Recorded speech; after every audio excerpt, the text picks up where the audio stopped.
제가 초등학교 시절에는 제가 사는 한 면에 초등학교가 3개가 있었습니다. 동대국민학교, 일대국민학교, 아이국민학교.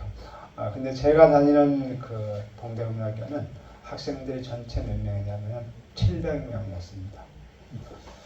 근데 지금은 하나로 줄어들었고 그 하나마저도 학생이 몇 명 안 되죠. 100명도 안 될걸요. 근데 매주 월요일이었으면 조회를 했습니다. 운동장에 쫙하게 700명이 모여가지고는 그 조회를 했었는데 이제 교장 선생님이 훈시가 마치고 나면 이제 그 선생님이 교사가 나와가지고 훈시를 그 광고 같은 걸 하고 마지막에는 국민체조를 했습니다. 쭉 도열이 돼 있으면은 한 가운데 있는 그 기준 줄이 있죠. 중심 줄. 거기 보고 기준 하면은 기를 올리면서 기준합니다. 그러면은 그 선생님이 양팔 간격으로 해체모에 한자 합니다. 그러면 기준 줄은 그대로 있고 움직이지 않고 양쪽으로 쫙 퍼져가지고 양팔 간격으로 벌리죠. 거기에서 이제 뭘 하죠? 국민체조도 하고 또 운동회가 돌아올 때는 곤봉도 돌리고 그리고 다 끝나고 나면은 다시 원위치로 오게 되는 것입니다. 그래서 그 기준줄을 중심으로 해서 흩어졌다가 모였고 흩어졌다 모입니다. 우리도 어제 멀리 갔다가 다시 원위치로 돌아왔습니다. 여러분 우주도 지구도요 그냥 아무렇게나 도는 것이 아니고요 중심축이 있어가지고 일정한 궤도를 따라서 도는 것입니다. 도로를 낼 때에 건물을 지을 때도 측량을 하는 것도 어떤 기준을 딱 잡고서 정한 범위에서 벗어나지 않도록 하기 위해서 그렇게 측량을 하고 그럽니다. 우리의 삶도 마찬가지입니다. 잠자고 일어나면 출근해서 열심히 사회활동을 하다가 해가 지면 집으로 또 돌아옵니다. 또 사람의 삶 속에서도 기준이 있어야 됩니다. 삶의 중심축이 있어야 돼요. 왜 사는지, 삶의 목적이 무엇인지, 어디로 가는지, 어디서 와서 어디로 가는지 그 방향을 알아야 되는 것입니다. 그러니까 정해져 있어요. 또 하나님께서는 정해놓았습니다. 그런데 우리 인간은 그걸 몰라요. 대부분이. 여기 오는 어린이들이 있습니다. 어린이들 보고 제가 묻습니다. 장래 꿈이 무엇이냐 하면은 꿈이 없어요. 그냥 어쩌다가 축구 선수 될래요. 딱 보면 축구 선수 감도 아닌데 축구가 좋으니까 축구 선수가 된다는 것이죠. 뚱뚱해가지고 그냥 돌을 가가지고 굴러갈 것 같은데 무슨 축구는 하니까 축구 선수가 된대요. 그러니까 공부에는 뜻이 없다는 것이죠. 어떤 장래에 어떤 의미 있는 그 희망이 없고 비전이 없어요. 그냥 학교 다니는 것이죠. 인간은 자신이 잘났고 가졌다 할지라도 어디에서 와서 어디로 가며 또 삶의 목적이 무엇인지 알지 못한 채 그냥 살아간다면은 인간은 절대로 행복할 수가 없습니다. 왜냐? 삶의 그 구심점이 없기 때문에 그래요. 그래서 불안합니다. 늘 넘어지게 됩니다. 흔들리면서 달리는 버스 안에서요. 우리가 손을 잡아야 돼요. 이것은 뿌리와 같습니다. 이걸 잡아야 되지 안 잡으면은 안 돼요. 조금만 뭐 해도 넘어지기 때문에 안 되는 것입니다. 뿌리 없는 나무와 같이. 그래서 뿌리가 깊은 나무는 좀 흔들리기는 하지만은 뽑히지 않아요. 사람들이 쉽게 목숨을 끊는 이유 중에 하나가 삶의 구심점이 없기 때문에, 삶의 중심축이 없기 때문에 그렇습니다.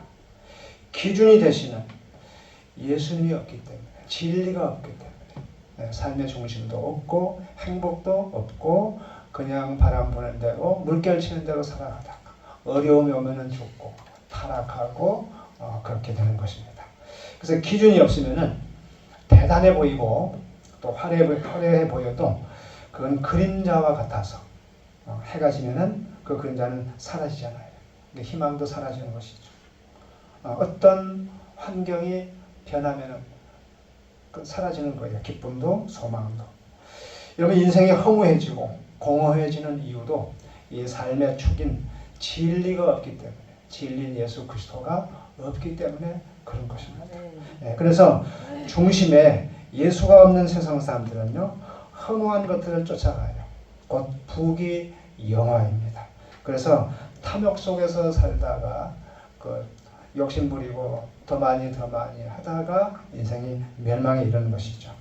오늘 본문의 말씀은 믿는 사람들에게 주시는 말씀입니다. 우리는 삶의 기준이 되시는 예수 그리스도가 우리들의 마음속에 계십니다. 그래서 오늘 이 말씀은 그러한 우리들이 어떻게 살아가야 되는 건가, 그것을 갖다가 바울 사도는 기록하고 있습니다. 여러분, 바울 사도는 복음을 전하는 사역을 하는 동안에 억울하게 감옥에도 가고요, 여러 번 들어갔어요. 매를 수없이 맞고 도망다니고 추위와 배고픔과 바다 위험과 탈진 속에서도, 광야의 그 탈진 속에서도 나 이제는 더 이상 이건 못해 먹겠다, 이런 말 한 적도 없고요. 난 지쳐, 나 정말 하기 힘들어, 그러지 않았어요. 이런 모습을 찾아볼 수가 없었습니다. 옛날에 어떤 대통령이 그랬죠. 대통령 못해 먹겠다고. 그러지 않았어요, 바울 사도는. 여러분, 모든 일에는요, 이 상황이라는 게 있습니다. 사람들이 그런 상황에 속고 흔들려요. 몰려오는 먹구름, 폭풍우 대단해 보이거든요. 그러나 우리는 그 위에서 빛나는 태양을 바라봐야 돼요. 그러므로 그 폭풍우를 뚫고 나아가야 되는 것입니다. 기차 소리 요란해도 아기아기 잠 잘 자듯, 옥수수가 잘 자라듯 우리는 잘 자라가야 되고 잘 나아가야 될 줄로 믿습니다. 우리 신앙의 중심축이 견고하게 되면은 그렇게 돼요. 상황이 어떻게 돼도 그냥 중심을 잡고 나아가는 것입니다. 근데 중심이 없으니까 상황에 흔들리는 거예요. 기분에 따라 흔들려요. 감정에 따라 흔들리는 것입니다. 여러분, 현대 목회자들은요, 교인들 많이 오라고 교회도 잘 지어야겠다는 욕심이 있습니다. 어제 남원에 가보니까 교회가 참 마음에 들고 좋죠. 그래서 우리 민혜수 권사님, 우리 교회도 이러면 참 좋겠다 했는데 교회를 사랑하는 마음으로 그랬는데 이것도 감사합니다. 하여튼 교회를 잘 지어야 되겠다는 욕심이 있어요. 저도 마찬가지예요. 그래서 빚을 내어가지고 교회를 건축을 하기도 합니다. 그거 열심히 했는데도, 수고를 했는데도 그만큼 결실이 없게 되면은 실망하게 되고 지쳐서 때로는 사역을 포기하기도 하는 목회자들도 있습니다. 그러나 사도 바울은 매맞고 옥에 갇히면 그곳에서 찬송하고 기도합니다. 또 그곳에서 전도합니다.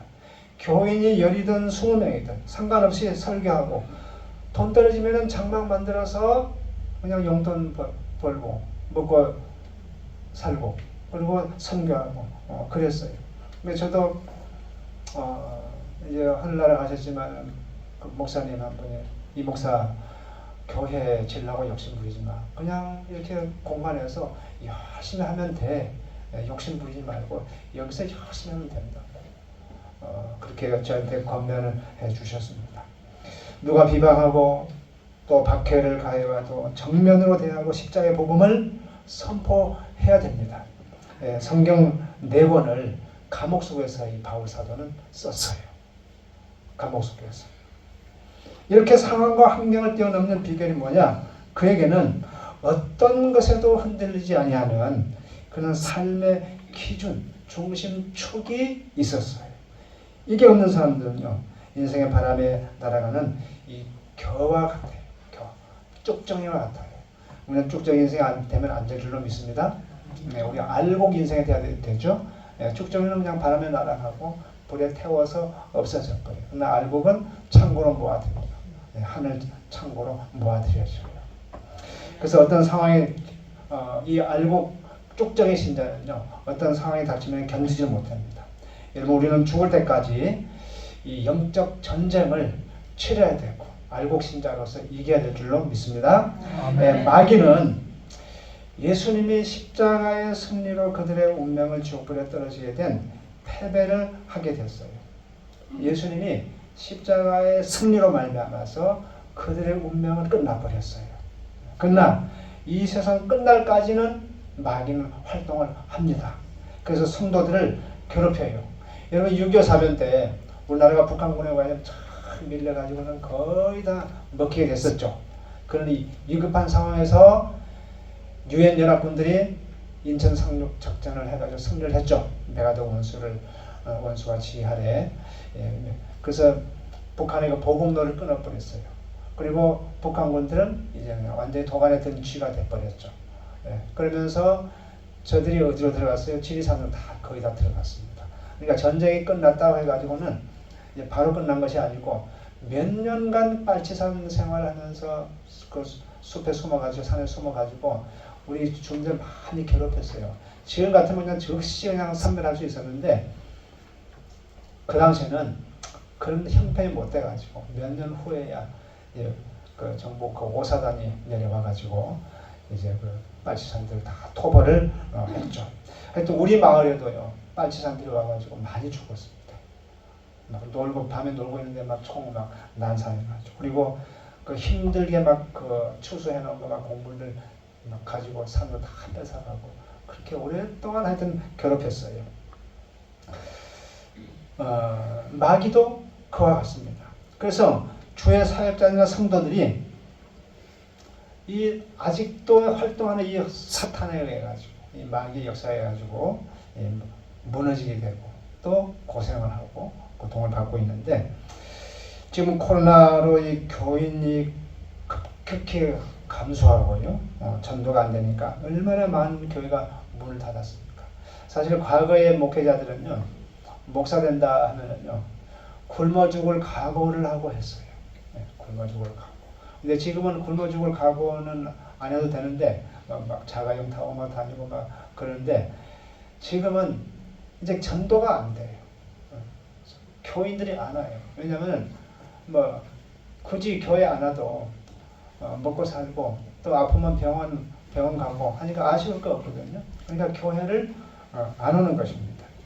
그러니까 얼마나 많은 교회가 문을 닫는지 몰라요. 전도가 안 됩니다. 1년 한 해 가야 1명, 2명 전도 될까 말까. 늘 그 숫자에 줄어들고 이사 가면 이사 가고 또 연세 많은 자 돌아가시고 그래서 교회는 점점 줄어들어가고 또 주일학교는 완전히 그냥 그야말로 폐허가 되어가고 있는 상태입니다. 한국 교회가. 그래서 지금 현재의 목회자들도 정말 애써요. 많이 문을 닫기도 했지만 지금 하는 목사님들이 얼마나 힘들게 목회하는지 모릅니다. 눈물로 기도하고 해도 참 안 되는 상황이에요. 그래서 어쩔 수 없이 이제 생활고가 당장 육이 있으니까 먹어야 되잖아요. 우리가 이중직을 허락을 해가지고는 이렇게 주일날은 설교하고 월요일부터는 출근해가지고 돈을 벌기도 하고 이 이중직을 좀 하고 있습니다. 돈 벌어 나가요. 구약 때도 레인들은 그 기업을 주지 않았어요.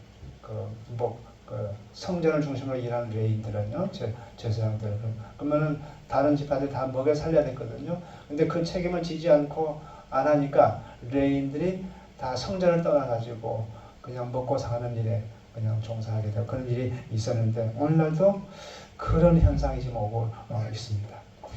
그러나 어떤 교회는요, 목사님이 목숨 걸고 기도해가지고 사역을 사수합니다. 한 명이 남아도 두 명이 남아도 그야말로 살아계신 하나님을 의지하고 기도를 하고 사역을 해나갑니다. 제가 지난주에 시내에 어느 은퇴하신 목사님이 이렇게 목사님들 몇 분 모여가지고 모임이 있어서 거기 갔었는데 과거에 그 목회하던 시절 얘기를 하더라고요. 자기가 시골에서 전남의 어느 시골에서 목회를 했는데 너무너무 어려워가지고 자기가 그 사례비를 받으면 교회가 운영이 안 되겠더래요. 그래서 하나님 앞에 선언을 했대. 하나님, 저 생활비 안 받을 테니까 자기 하나님께서 저 먹고 사는 건 책임져 주세요 하고 했는데 지나가다가 어떤 분이 문을 열고 목사님 사례비 안 받는다면서요. 목사님이 생활이 안 되는데 내가 이거 생활비 내가 다 쓸 수 없죠. 이거 쓰세요 하면서 넣어주고 가고 하니까 하는데 오히려 하나님께서 더 풍족하게 해주더랍니다. 그러면서 이 가난을 무서워하지 말고 가난에 목회자가 가난함으로써 오는 그런 그 축복이 또 있다. 그러면서 절망하지 말고 절대로 낙심하지 말고 포기하지 말라. 그런 이 권면을 해주시는 것을 지난주에 제가 들었습니다.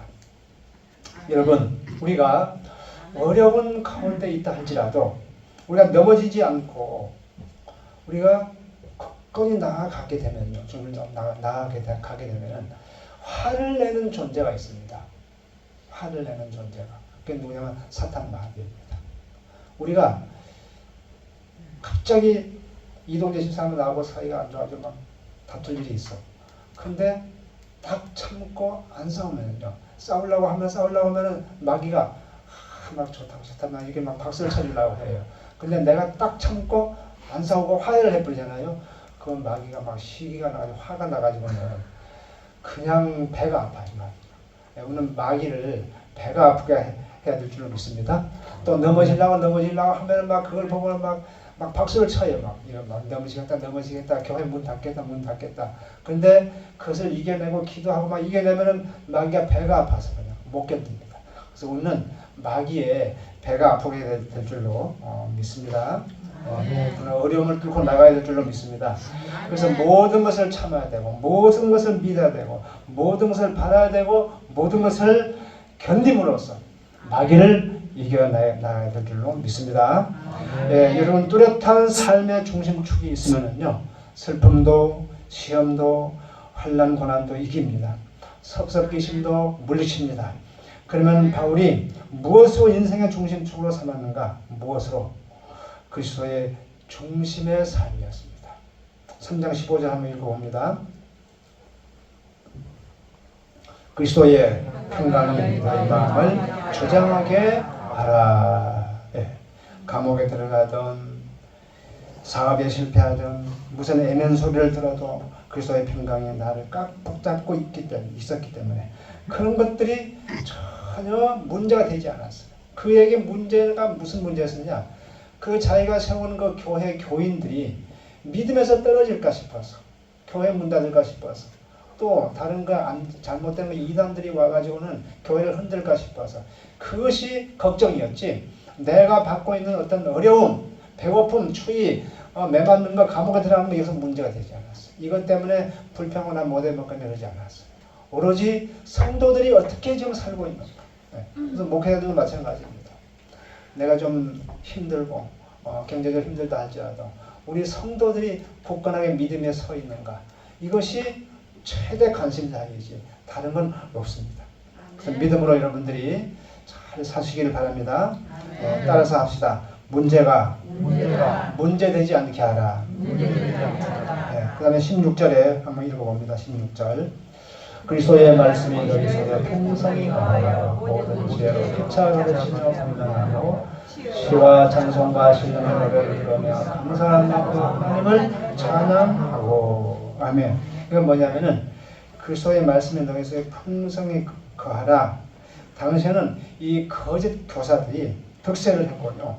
핍박이 심했는데 현대 사회도 지금 기독교가요, 자유민주주의 국가에서도 압박을 받고 있습니다. 지금 미국도 그러고 뭐 유럽은 다 그러고, 유럽은요 대놓고 예수님을 말을 못해요. 미국도 그 대통령 취임 때요 여러 신들 이름으로 기도합니다. 그렇게 기도합니다.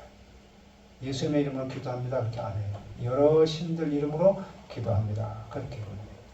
완전히 타락을 해버렸죠. 트럼프 때는 그러지 않았는데 바이든 때 그렇게 했어요. 바이든이 완전히 그 안티입니다. 안티 기독교. 트럼프는 과격해 보이고 막 이상하고 막 괴물 같아 보이죠? 아닙니다. 철저히 크리스찬입니다. 진실한 크리스찬. 자, 그것보다 더 무서운 것은 거짓 그리스도가 미혹하는 것들, 물질을 앞세운 만몬주의, 그 다음에 이 사회의 그 사기, 보이스피싱 등등 혼란스러운 이 시대에 우리를 지탱해 주는 것은 하나님의 말씀이어야 돼요. 아멘. 우리가 뭔가를 결정하고 계획을 세워서 추진해 나가기 전에 중요한 게 뭐냐면은 먼저 이 중심의 축을 잡는 것입니다. 기침이 난가 봐요. 괜찮아요? 네. 여러분 우리 초등학교 지금은 그건 없지만 우리 초등학교는 콤파스를 꼭 샀습니다. 콤파스 여기 이거요. 한쪽에는 뾰족한 침이 있었고 여기는 연필을 꽂았어요. 꽂아가지고 빙 돌리죠. 딱 정해가지고 그래야 딱 그 해야만이 그 궤도를 벗어나지 않고 정확하게 원을 그렸어요. 그래서 내가 시작하는 것의 목적과 결론을 예수 그리스도께 그 중심축을 딱 내가 정하고 추진해 나가야 실패가 없는 것입니다. 제대로 되어 나가는 거예요. 여러분 발레리나가 발레를 할 때 막 또 피겨 스케이팅이 막 얼음판에서 막 빙빙빙 막 돌죠. 막 보는 오늘 가만히 앉아서 보기만 해도 어지럽죠. 내가 직접 돌아보세요. 한 바퀴도 못 가서 핑 넘어지고 다 돌고 나서 저만 지금 가 있고 이제 그러겠죠. 근데 그들은 어때요? 그 자리에서 막 그냥 팽이 돌듯이 막 팽 돌잖아요. 근데 그들은 돌 때에 스피너를 어떻게 하냐면 딱 돌 때에 한 중앙에 있는 관중 속에 한 사람을 딱 정한답니다. 아이고 미래에서 권사님을 딱 정해놓고는 핑 돌고 고개를 툭 돌고 얼른 그 시합 때 여기를 본대요. 또 돌고 또 보고 그러면서 중심을 딱 잡는데요. 중심이 흩어지지 않도록 한다는 것입니다. 근데 그래서 바울이 이렇게 얘기했죠. 히브리서 12장 2절에서 믿음의 주요 또 온전하게 하시는 이인 예수를 바라보자. 예, 우리가 예수님을 바라봐야 돼. 예수님을 막 움직이고 뭐 하고 해도 그 중심을 피겨 선수가 그 사람을 놓고 돌듯이 예수 그리스도를 놓고 할 때에 우리 중심의 축을 잡고 뭔가를 할 때에 우리의 일이 엉망인 것 같아도 이리 왔다 저리 갔다 한 것 같아도 결국은 성공하게 되는 것이죠. 안 넘어지게 되는 것이죠. 네. 믿음의 주요 온전케 하시는 예수님을 바라봐야 될 줄로 믿습니다. 여러분 우리가 어떤 상황에 징침을 하게 되면은 흔들리고 요동을 치는데 그때 우리가 어떻게 해야 될까요? 억울하고 슬프고 속상할 때에 낙심될 때에 고통스러울 때에 집안에 어떤 우한 질고가 일어나고 사고가 일어날 때에 이럴 때 무엇보다도요 내 마음이 예수 그리스도의 평강이 있어야 돼요. 그 무슨 사고가 나면은 막 일어나면 막 평강이 없죠. 속상하고 내 자식이 어디 가서 맞고 오면은 화가 나고 막 그러죠. 때리고 오면 좀 괜찮은데. 근데 요즘에는 때려도 문제가 돼요. 돈 물려줘야 되기 때문에. 옛날에 막 뼈가 부러져도 괜찮았어. 그냥 막 얘가 막 터져가지고 피가 줄줄 흘러도 그냥 괜찮았어. 그냥. 근데 지금은 병원 가서 누우면 그냥 이건 보통 문제가 아니고 퇴학당하고 이제 돈이 이제 막 없어지고 이제 그럽니다. 보통 문제가 아닙니다. 그럼에도 우리가 그런 상황에서도 예수 그리스도를 내 중심에 모셔드리고 맡기고 평강이 좀 흐르게 해야 돼요. 걱정 근심하게 되면 예수를 안 믿는 신뢰를 못한다는 증거가 되는 것이에요. 골로새 3장 15절 말씀에 그리스도의 평강이 나를 주장하게 하라. 즉 그리스도의 평강이 그 나의 그 심판자가 돼야 돼요. 그 그 심판자가 되게 하는 것입니다. 쉽게 설명하게 되면은 여러분 뭔가를 결정할 때에 무슨 일을 하려고 할 때에 그것이 내가 그 정해가지고 할 때에 내 마음이 하나님이 저를 기뻐하시겠는가 그것을 진행해 나갈 때 예수 그리스도의 평강이 나한테 흐르게 되겠는가 이것을 봐야 돼요. 근데 내 욕심 때문에 이건 아닌데 이건 예수님이 싫어하는 하나님이 싫어하는 것인데 하면서 그냥 그래도 한번 해보자 라는 식으로 하게 되면은 마음의 평강이 없어요. 그리고 되는 것 같아도 나중에는 결국은 실패하게 됩니다. 안 될 것 같아도 주님이 기뻐하는 방향을 따라서 예수 그리스도의 평강이 흐르게 하는 상황에서 우리가 일을 해야 되는 것입니다. 네. 무직 상태에 있다가 겨우 좋은 직장 하나를 얻었어. 나와서 일을 하래요. 그래서 가보니까 주일날에도 일을 해야 됩니다.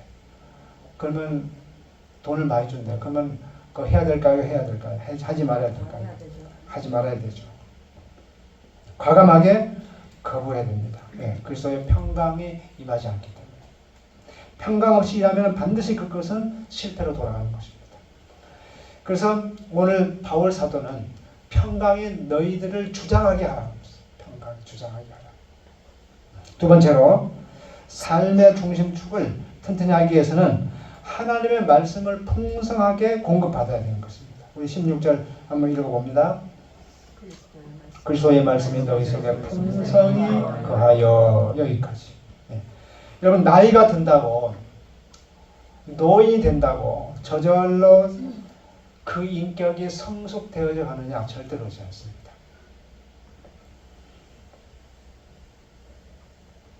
영향력을 미치지 못해요. 아무리 나이가 든다고 하더라도 저절로 되어지는 것은 아니에요. 나이가 들어도 말씀이 없으면요 그렇게 못하는 것입니다. 하나님 말씀이 우리 안에 풍성히 거해야 우리 인생의 중심축이 건조해지고 또 좋은 영향력을 미치게 되고 좋은 관계를 또 유지하게 되는 것입니다. 또한 삶의 아름다운 열매도 맺게 되는 것입니다. 여러분의 심령 속에서 하나님의 말씀이 풍성하시기를 축원합니다. 그래서 자꾸 이 말씀이 나한테 끌려야 돼요. 여러분 주로 잘 막 드시는 게 뭐죠? 요즘에 막 커피가 막 날 막 끌어당기죠. 막. 커피가 나를 끌어당기니까 내가 커피를 끌어당깁니까? 한번 보세요. 내 혀가 커피를 끌어당깁니까? 혀가 나를 끌어당깁니까? 하여튼 우리는 말씀을 좀 막 사모해야 돼. 말씀을 어떻게 말씀하고 읽고 싶고 그냥 틈나는 대로 말씀하고 읽고 싶고 그런 막 그 갈급함, 목마름, 말씀에 대한 목마름 그것이 있어야 되거든요. 우리에게. 근데 처음에는 안 돼요. 커피 맨 처음에 먹으니까 맛이 있습니까?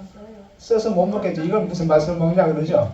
근데 남들이 자꾸 먹으니까 먹고 하다 보니까 거기에 어떤 맛을 느끼게 되죠. 네. 저도 마찬가지. 맨 처음에 맥주 나왔을 때에 이거 찌른 데가 나더라고요. 도저히 못 먹겠더라고요. 왜 이걸 먹는 거 했는데 자꾸 먹다 보니까 정말 맛이 있더라고요. 여름에는 음료수보다도 맥주가 더 맛있더라고요. 근데 지금은 아쉽게 끊었지만 지금은 못 먹겠어요. 지금은 못 먹겠어요.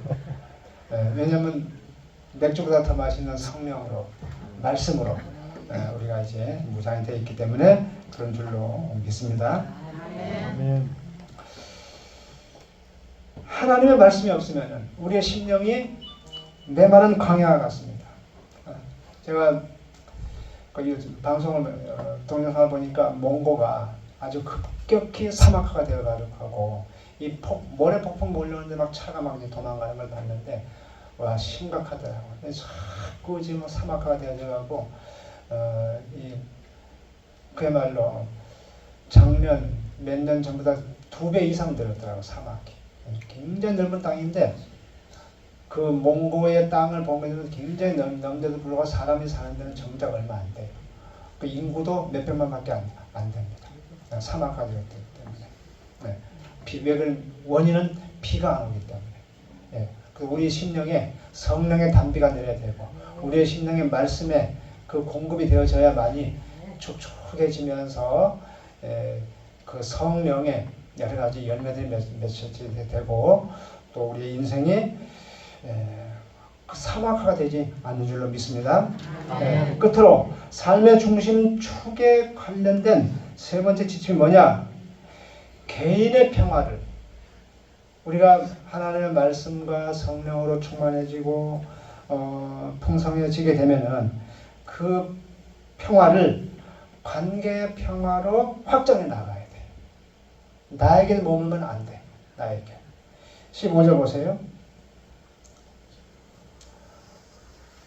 평강을 한 몸으로 부르심을 받았나니 너희는 또한 감사하는 자가 되라. 한 몸을 일어나는 관계의 평화를 주문하고 있어요. 그 다음에 16절 보세요. 16절.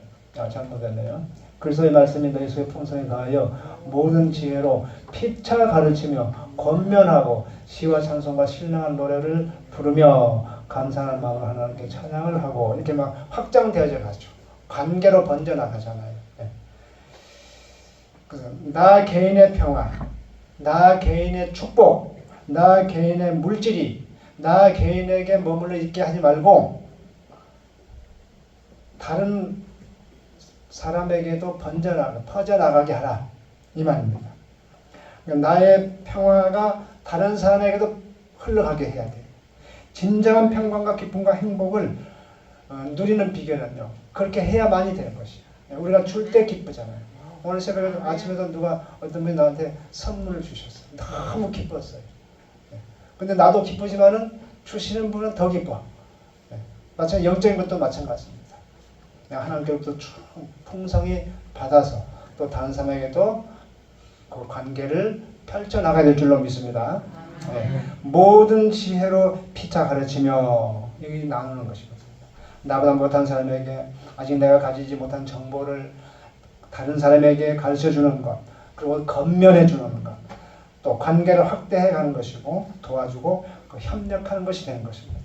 그리고 시와 찬송과 신령한 노래를 부르며 감사하는 마음으로 찬양을 하고, 이건 뭐냐면 주 안에서 나만 기뻐하는 것이 아니고 우리 모두가 함께 기뻐하는 것이 되어야 된다 이 말입니다.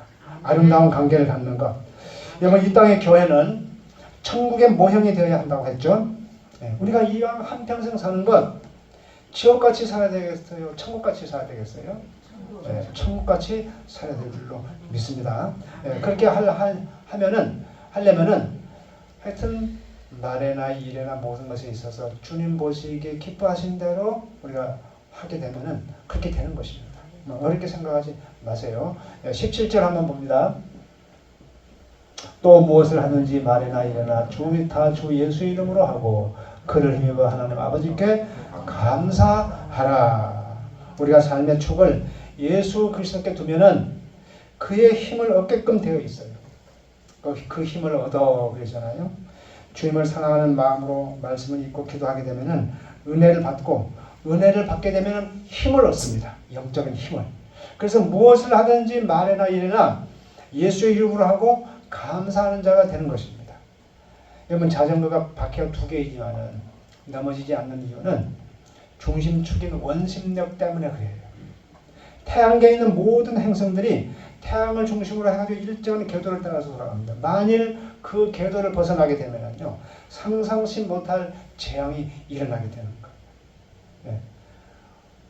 마치 그릇 행하여 각기 제 길로 간 사람들 같아요. 이 세상 모든 사람들이 삶이 엉망이고 불행해지고 힘들어지고 하는 이유가 각기 제 길로 그릇 행하여 각기 제 길로 간 양과 같아서 그렇기 때문에 그렇습니다.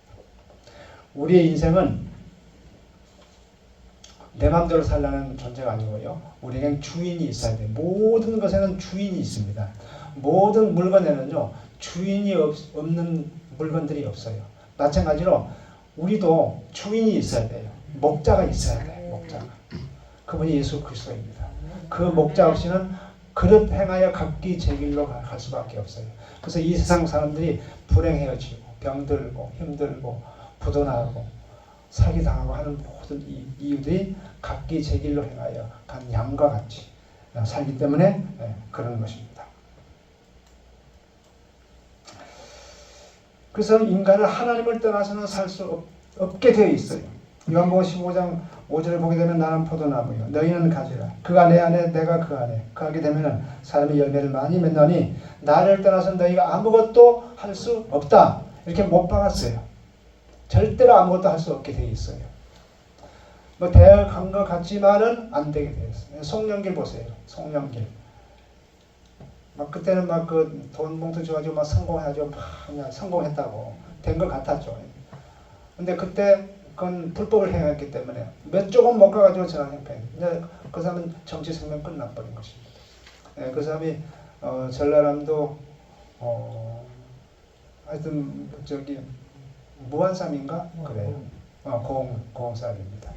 그 형도 상당히 훌륭하신 분이고 아주 괜찮아요. 과거에 하여튼 전라남도는 과거에 그 조정에서 기양사를 보낸 그 조정 대신들, 장관, 그 정성들 그런 분들이 많이 내려왔기 때문에 전라남도는 인문들이 많습니다. 그 후손들이 퍼져가지고. 근데 그렇게 돼버렸어요. 그러니까 그 형을 예수 믿습니다. 근데 성령님을 보니까 예수는 안 믿더라. 그러니까 각기 제 길로 간 양과 같이 그릇 행하다가 그렇게 된 것입니다. 그래서 그 떠난 사람들은요, 우선은 된 것 같아. 그렇지만 나중에는 메마르게 되어 있습니다. 왜냐하면 포도나무에서 떨어졌기 때문에. 그래서 모든 인간의 중심축인 예수 그리스도를 떠났기 때문에 우리 인간은 죄를 짓게 되어 있고 불행이 찾아왔고 또 사망이 온 것입니다. 또한 우리가 교회를 다닌다고 해도요, 형통하지 못한 이유도 거기에 있습니다. 우리 모두가 예수 그리스도 안에 거함으로 주님의 평강과 말씀이 충만하게 넘쳐나시기를 예수님의 이름으로 축원합니다. 기도하겠습니다. 하나님 아버지, 한 주간도 저희들이 세상에 나가서 열심히 살다가 오늘 아버지 품으로 또 돌아왔습니다. 우리의 중심에 늘 주님을 모시고 말씀에서 벗어나지 않는 삶을 살도록 도와주시옵소서. 그래서 그리스도의 평강이 늘 강같이 흐르게 하여 주옵소서. 예수님의 이름으로 기도했사옵나이다. 아멘.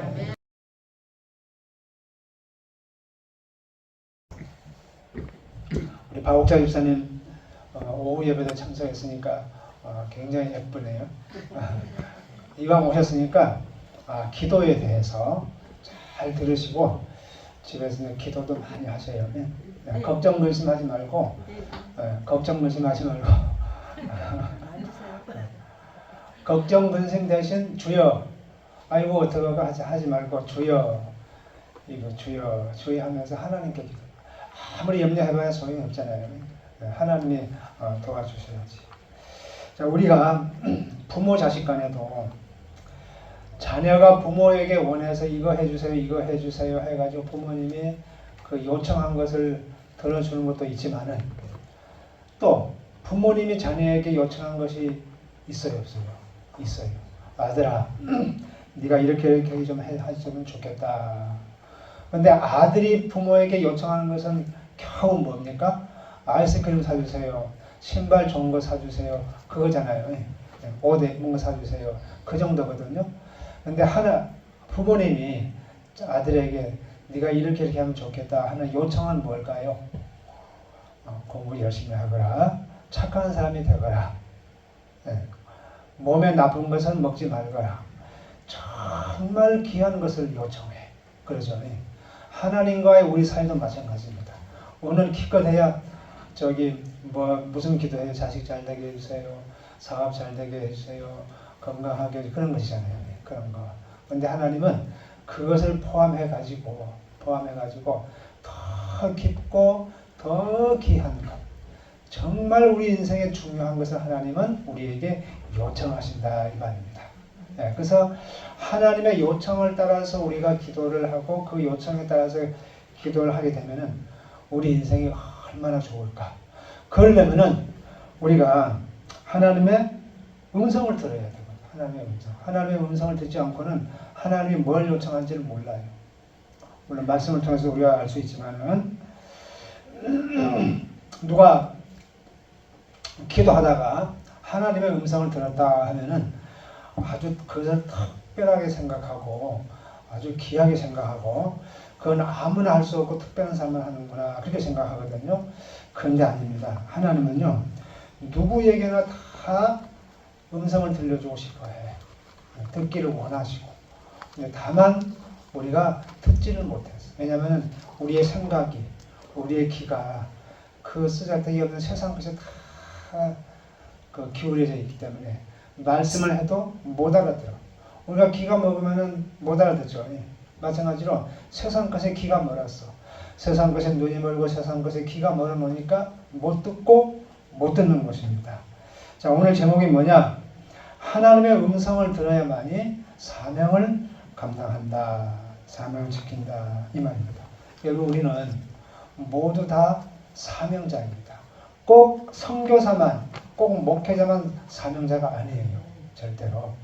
집안에서 일하는 가정주부도 또 사회에 나가서 일하는 우리의 그 아버지들도 다 사명자입니다. 하나님 앞에 사는 모든 인생은 하나님의 창조물이기 때문에 각자 사명이 다 있다는 것입니다. 네. 사명 하자면 특별한 것이 아니에요. 그래서 오늘 지금까지 내가 더 노력을 해야 된다. 열심을 내야 된다. 하나님의 사명을 하나님의 그 능력을 사명을 나의 힘과 나의 능력으로 막 해보려고 노력을 합니다. 근데 여러분들도 나름대로 한번 해봤을 거예요. 내가 이제 정말 기도를 해봐야지. 우리 박우재 교사님 기도해보려고 막 노력을 해봤죠. 근데 잘 안 되죠, 솔직히. 기도보다는 사람한테 전화를 해가지고는 아무개 나 좀 도와줘. 하나님한테 전화해야 되는데 사람한테만 전화해요. 기도를 통해서 하나님께 전화해야 돼요. 기도하면 하나님께서 받으신다니까. 그 기도가 하나님께 걸려있는 직통전화예요. 직통전화. 다 오는 직통전화를 개설을 해놨어요. 하나님을 믿는 사람들은. 근데 그것은 딱 죽여놓고 맨 사람한테만 전화를 해요. 그러면 귀찮다 하고 하잖아요. 사람한테 전화하면 뭐라고 그래요? 처음에는 아 그래요 언니? 알겠어요. 근데 두 번째 하면 막 신경질 내죠. 언니 뭐 그런 걸 가지고 막 전화하냐 막 시시컬컬하게 막 알아서 하라고 그까이 뭐 저거 막 그러죠. 귀찮아해. 근데 하나님은 100번 전화해도 알았다. 그래 네가 전화했냐면서 친절하게 우리에게 알려주신다 이 말입니다.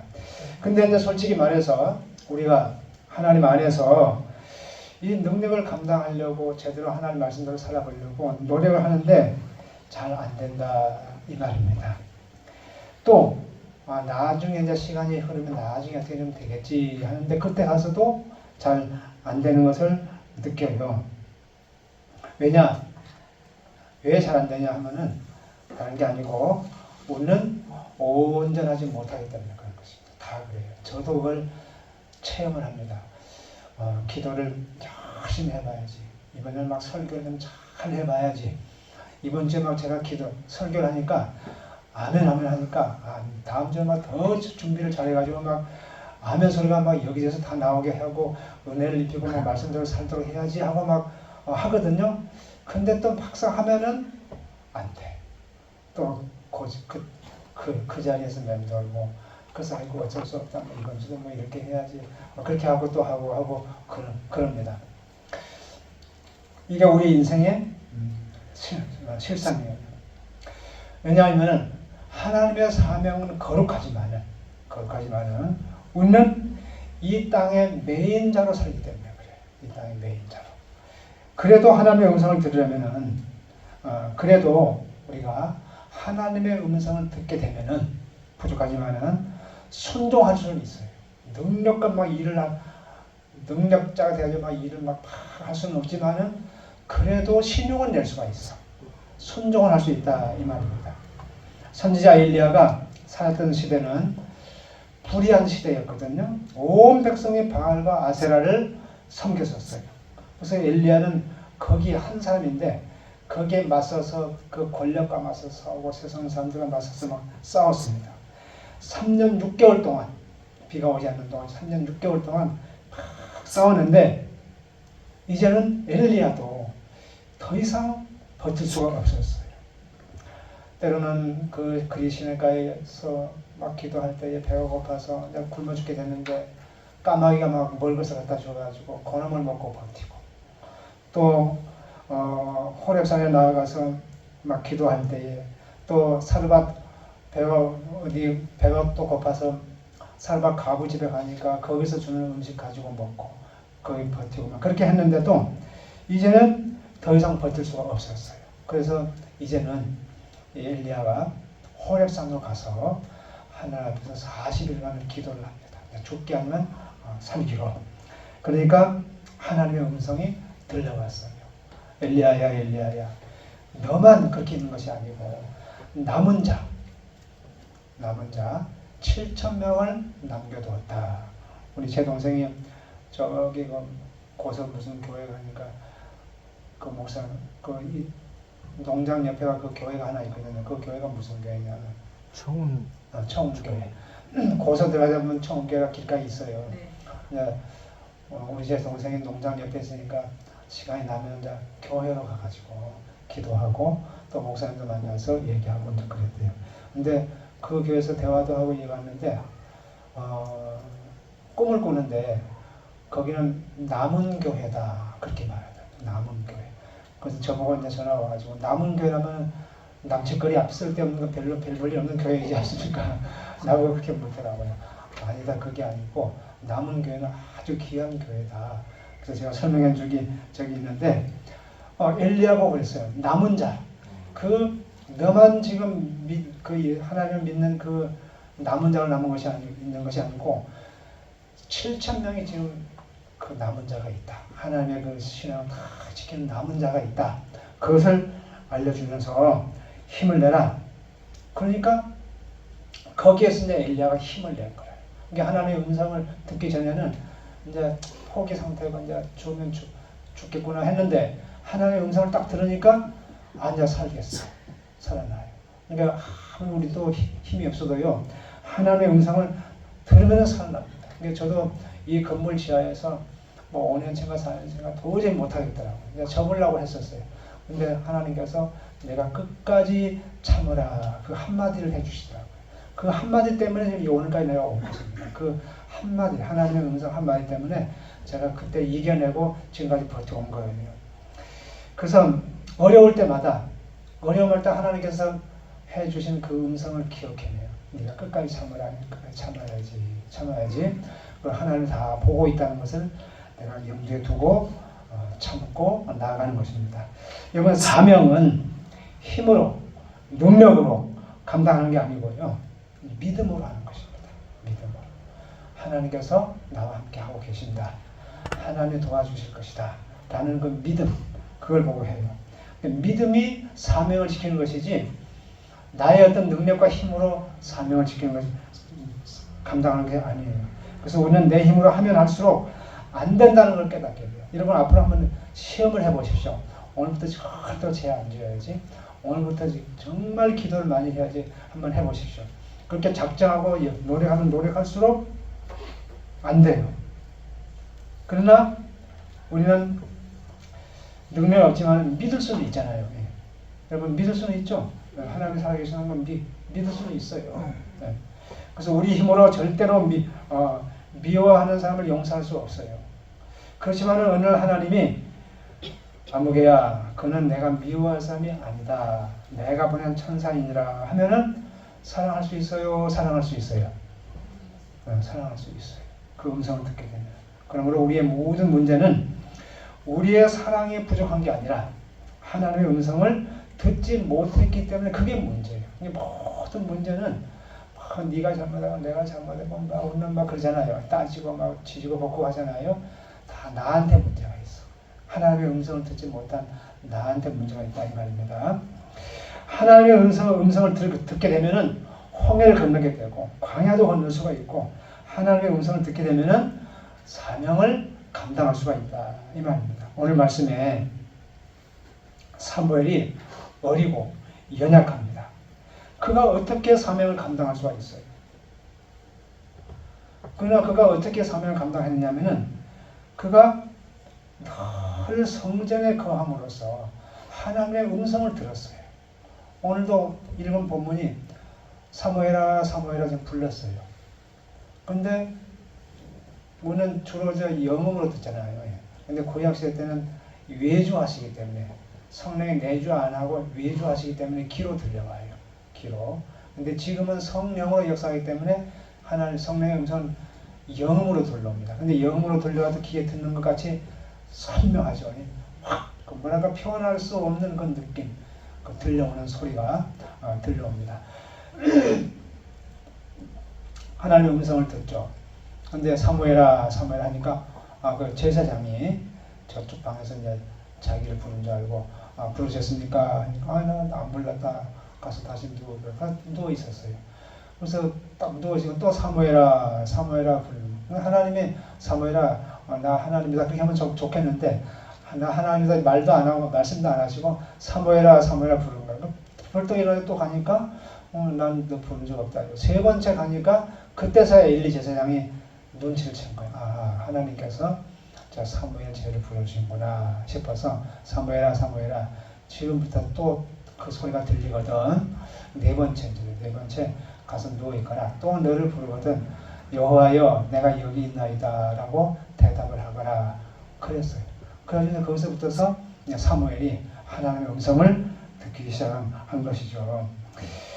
엘리 제사장 때에 왜 타락했고 사무엘 시대에 하나님의 빛이 밝아졌느냐 하면은 그 차이는 엘리 제사장 때는 타락을 했어요. 그 시대 백성도 타락했고 그 엘리 제사장 아들도 타락했고 엘리 제사장도 그냥 늘 잠만 자고 몸이 피곤해가지고는 늘 그랬었어요. 근데 그 사무엘 때는요 그러지 않았거든요. 확연한 차이가 나요. 그 차이가 어디에 있었느냐 하면은 엘리 제사장이 하나님의 말씀을 못 들었어. 음성을 듣지 못했어. 그리고 사무엘은 하나님의 음성을 들었고 그리고 엘리 제사장은 자기 집에 가서 잠을 잤어. 그리고 사무엘은 그 교회에 와가지고 저기 하나님의 성전에 와가지고 늘 누워서 잠을 자고 기도하고 그랬어요.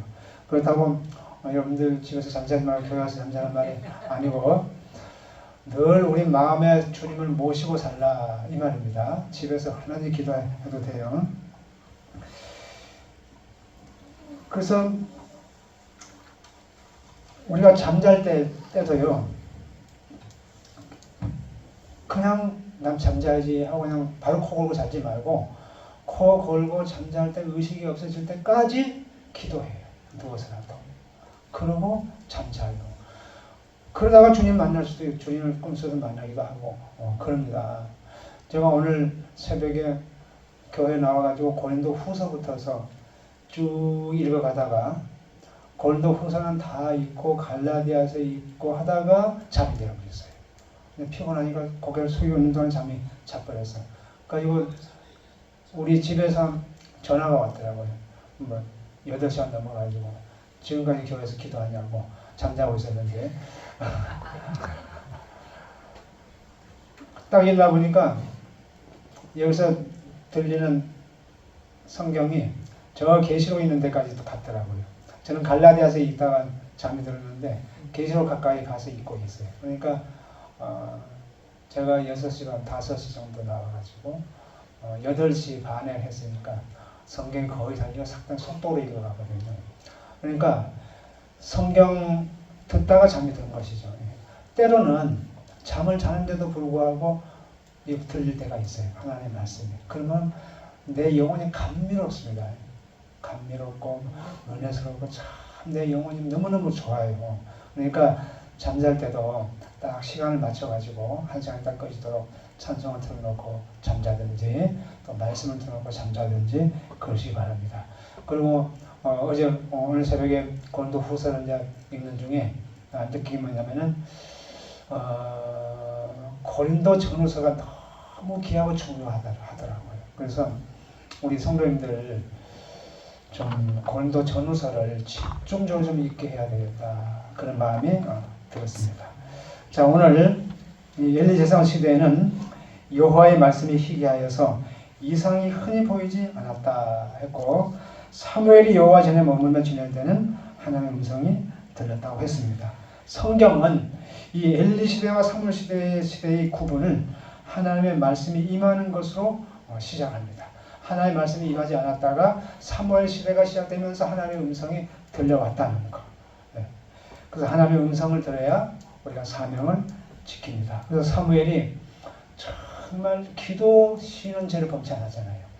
죽는 그날까지 늘 기도를 했어요. 늘 기도를 해가지고 하여튼 사무엘이 그 나라를 지키는 동안에는 그 나라에 흉년이 들지 않았고요. 적군이 쳐들어오지 못하고 쳐들어오다 다 이겨버렸어요. 다 잘됐습니다. 그가 왜 그랬어요? 기도의 등불을 켜고 하나님에 깨어있고 하나님의 음성을 듣고 그것을 지시를 내리고 했기 때문에 그래서 사울에게 다윗에게 기는 것을 두 사람의 그 왕까지 세우고 이 나라를 그 나라를 태평케 했고 또 백성들로 하여금 그 미스바 성회를 열어가지고 기도하게 하고 그랬잖아요. 자, 그래서 첫째로 하나님의 말씀이 없으면은 인간은 타락합니다. 41절에 아이 사무엘이 엘리 앞에서 여호와를 섬길 때에는 여호와의 말씀이 희귀하여 이상이 흔히 보이지 않았더라. 그래서 엘리 제사장 시대는 여호와의 말씀이 희귀하고 이상이 보이지 않았어요.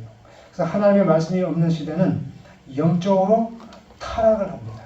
그래서 잠언서에서 뭐라고 했냐면은 묵시가 없으면은 저 계시 하나님의 말씀이 없으면은 백성이 방자에 행하거니와 네, 즉 궤도를 벗어나요.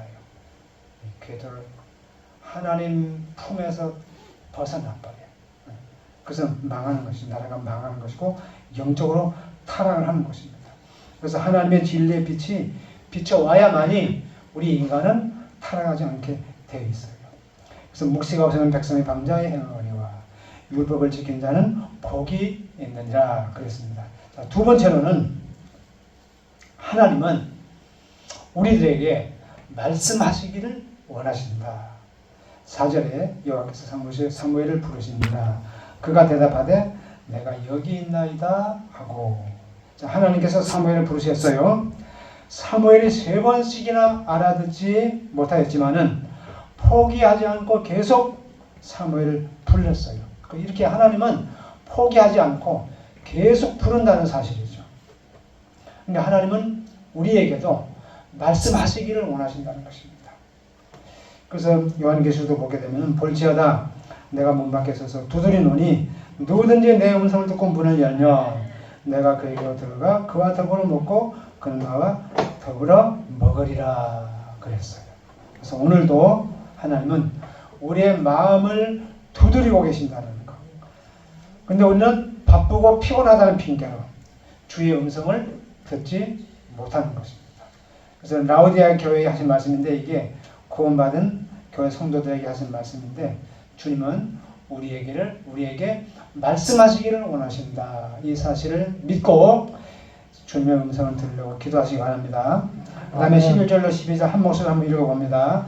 여호와께서 사무엘에게 이르시되 보라 내가 이스라엘 중에 한 일을 행하리니 그것을 듣는 자마다 두 귀가 울리리라. 내가 엘리의 집에 대하여 말한 것을 처음부터 끝까지 그날에 그에게 다 이루리라. 여기는 엘리 집에 이제 심판을 내린다는 것이죠. 심판을 다 내렸죠. 사무엘에게 하나님께서 즉 무엇을 말했냐면 앞으로 되어질 일들을 사무엘에게 얘기를 해주었어요. 저 엘리 집안, 저 게으르고 기도도 하지 않고 하는 저 엘리 집안이 다 망하게 될 것이다 라는 것을 갖다가 사무엘에게 알렸어요. 참 저기 엘리에게. 그러니까 엘리 제사장이 나중에 사무엘을 불렀거든요. 너 이리 와보라고. 하나님께서 나한테 무슨 말을 하더냐, 무슨 말씀 하시더냐 물었어요. 그런데 자기 집안에 이렇게 하나님의 심판이 임한다는 말을 들었거든요. 그러니까 엘리가 뭐라고 했죠? 주의 뜻대로 되리이다 뭐 그랬죠. 근데 그대로 말씀대로 그 집안이 막 심판을 받았죠. 그래서 우리는 사명자로서 하나님의 일에 게으르면 안 되고요. 하여튼 최선을 다해야 됩니다. 최선을. 자, 그래서 사무엘에게 앞으로 하나님께서 하실 일들 말씀하셨어요. 그래서 현실이 아무리 힘들고요. 하나님의 음성을 들으면 사명을 지킵니다. 제가 몸이 좀 약하기 때문에 좀 활동하게 되면 피곤해요. 어제 빨리 막 갔다 장거리 운전을 하고 왔는데 막 피곤하더라고요. 막 그 피곤한 몸을 다리를 막 질질 끌다시피 해가지고 교회 왔어요. 교회 와가지고 기도하다가 9시 반쯤 10시까지 갔는데 30분 남긴 상태로 들어갔는데 도저히 못 버티겠더라고요. 그러면은 막 버티기 힘들 때까지 제가 기도하고 있다가 갔는데 그럼 맑은 정신으로 기도했느냐? 그러지 않거든요. 피곤하기 때문에. 그래도 신용이라도 내기 위해서 하나님 앞에 있다가 갔는데 우리가 정말 최선을 다해서 부족하기 때문에 최선을 다해서 하나님 하게 되면은 우리가 부족하지만은 우리의 믿음을 보시고 하나님께서 우리를 불쌍히 여기실 줄로 믿습니다. 아멘. 사무엘상 19장 18절에 한번 읽어보면은 제가 읽어드릴게요. 그날 내가 이스라엘 가운데에 7,000명을 남기리니 다 바알에게 무릎을 꿇지 아니하고 다 바알에게 입맞추지 아니한지라 그랬습니다. 엘리야는 모든 사람이 하나님을 떠나고 한 사람도 남은 자가 없어서 절망했는데 하나님의 음성을 듣고 다시 사명을 감당했다 이 말입니다. 여러분 텔사 수녀를 알아요 몰라요? 알죠? 인도의 캘커타 빈민촌에서 정말 그 불황자들 어려운 사람들을 먹이고 입히고 또 치료하고 막 그랬거든요. 그야말로 냄새나고 저기 어제 놀러 갔는데 여기 갔는데 우리 저기 김여신 집사님 옆에 안아주려고 하더라고. 또 우리 그러니까 막 우리 정순자 성도들 막 맨날 여기 앉힌다고 해야 막 불편하고 막 뒤로 갈란다 하고 막 그런 걸 내가 받고 그랬는데 그 송태근 씨한테 휠체어 밀고 가는 거 내가 사진을 찍어서 보내니까 목사님 고맙습니다 하고 내가 보냈더라고요. 네, 우리가 이 굳은 일 하기 싫어요. 캘커타에서 빈민들을 그 돌봐준 텔사 수녀는요, 정말요, 그 고름이 막 흐르고요, 상처가 있고 똥오줌 싸고 막 그런 사람들 막 돌봐줬거든요. 그러니까 성녀, 성자죠. 그러니까 그 사람이 죽었을 때는 세계 온 정상들이 다 모여가지고 장례식장에 참여해가지고 그를 조문을 했어요. 그 정도로 노벨 평화상을 받고. 근데 기자가 물었습니다. 당신은 어떻게 그 불량자들을 끝까지 웃으면서 짜증 한 번 안 내고 그들을 그렇게 돌봐줬느냐. 그러니까 그가 하는 말이 뭐냐면은 내가 천성이 고와서 그런 것도 아니고 내가 그런 훌륭한 인격자도 아니다. 나는 낮에 이런 사람들을 돌보기 위해서 밤에는 하나님 앞에 가가지고 울면서 기도를 합니다. 어떻게 기도하느냐? 저 불황자 같은 사람들, 냄새나는 사람들, 돌보지도 않는 사람들을 돌봐줄 때에 짜증내지 않고 화내지 않고 귀찮아하는 마음이 없도록 도와주세요 하고 나는 피눈물을 흘리면서 기도합니다. 그렇기 때문에 이걸 감당하지 내 힘으로 된 것은 아닙니다. 그렇게 대답을 하더래요. 네, 그래서 제가 그 주일학교 아이들이 참 말을 안 듣거든요. 개차반이거든요. 막 신경질 나고요. 얼마나 막 스트레스 받는지 몰라요. 말하는 거, 뭐 하는 거. 그래서 그 텔사 수녀가 그것을 들으면서 저는 막 속으로 막 화도 내고 했는데 회개하고 그래 거기에 막 아무것도 아닙니다. 그러면서 아이들이 막 그 해도 계속 웃으면서 그냥 농담해주고 그냥 그거 해도 그냥 못 들은 척하고 막 무슨 말을 하면 그냥 그 좋게만 해주고 좋게 해석해주고 막 그랬거든요. 그래서 얘는 예쁘니까 그러면 안 돼. 아 얘가 뭐가 예뻐요? 얘가 뭐 예뻐? 아니 너보다는 안 예쁘지만은 그래도 괜찮잖아. 그러면 걔가 이제 또 마음이 풀어져가지고 또 하고 막 애들하고 그냥 우리 사모하고 저하고 오후 2시부터 붙으면은 아이들하고 매일 싸움을 합니다. 놀고 막 그래요. 때는 막 어떤 애들 막 딱딱딱 말대답을 해요. 그거 왜 그런데요? 하나님 뭔데요? 그거 왜 그런데요? 그게 뭔데요? 막 그러면서 하면은 진짜 신경이 나요. 그런데 그걸 받아줘야 되거든요. 그래서 우리 사모하고도 그랬어요. 참 막 뭐라 하면 못 오게 하고 싶어도 지금은 저래도 나중에 제가 어떻게 될 줄 아느냐. 하나님을 믿는 백성이 될 수 있고 목사가 될 수도 있다. 그러니까 그게 무섭기 때문에 우리가 함부로 할 수 없고 그냥 또 받아주고 한다. 그러면서 하거든요. 여러분들도 성동산에서 기도해 주시고 또 우리가 교회에서 또 굳은 일들 뭐 한 일들 우리가 우리 힘으로는 감당을 못해요. 하나님께 기도하면은 하나님께서 할 수 있도록 힘을 주신 줄로 믿습니다. 우리 하나님의 음성을 들을 수 있도록 기도합시다. 기도하겠습니다. 하나님 아버지 은혜를 감사합니다. 오늘도 하나님께서 함께하여 주셔서 오전 예배, 오후 예배 이렇게 드리게 하시고 은혜 베풀어 주신 것 감사합니다. 우리도 열심으로 최선을 다해서 기도함으로 하나님의 음성을 듣고 하나님의 음성을 따라서 사는 저희들 되게 하여 주옵시고 그래서 축복의 길로 가는 저희들이 되게 하여 주옵소서. 예수님의 이름으로 기도해 싸움나이다. 아멘.